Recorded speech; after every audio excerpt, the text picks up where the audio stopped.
என்ன ஹை கிளாஸா காட்டுங்க கார்த்திகா போடும் கண்டிஷன். கோடம்பாக்கத்துல குட்டை பாவாடைக்கு பேர் போனவங்க நமிதா தான். அவங்களுக்கு அப்புறம் அந்த பாவாடை யாருக்கும் அத்தனை கச்சிதமா பொருந்தினதில்ல. ஆனா இப்போ கோபட நாயகி கார்த்திகாவுக்கு அம்சமாகி இருக்கு. அன்னக்கொடையில நடிச்சிட்டு வந்த நேரம் எல்லாம் நான் அவார்டு நடிகை, என்னெல்லாம் கவர்ச்சி டைரக்டர்கள் பார்க்கறதே பாவங்கிற அளவுக்கு பெருத்த பில்டப் கொடுத்துட்டு வந்தாங்க கார்த்திகா.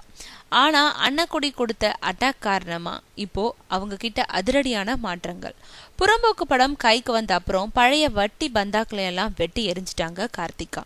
இனிமேலும் நானும் பக்கா கமர்ஷியல் நடிகை தான், அதனால குட்ட பாவாடை நடிகையாகவும் தயாருன்றத உணர்த்தும் வகையில சில டைரக்டர்களோட நடத்தும் மீட்டிங் வேலையில குட்டை பாவாடையோட விசிட் அடிக்கிறாங்க நம்ம கார்த்திகா.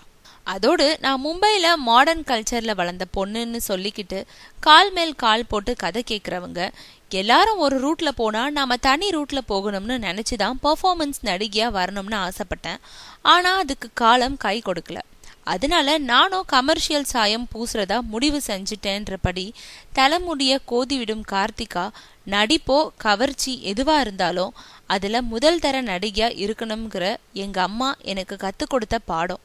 அதனால கவர்ச்சி காட்சிகள்ல கூட என்னை லோ கிளாஸா காட்டாம ஹை கிளாஸா காட்டுங்க, நான் முழு ஒத்துழைப்பு கொடுக்கறேன்னு தன்னோட கவர்ச்சி கண்டிஷனை புது மாதிரியா டைரக்டர்கள் முன்னாடி சமர்ப்பிக்கிறாங்களாம் கார்த்திகா.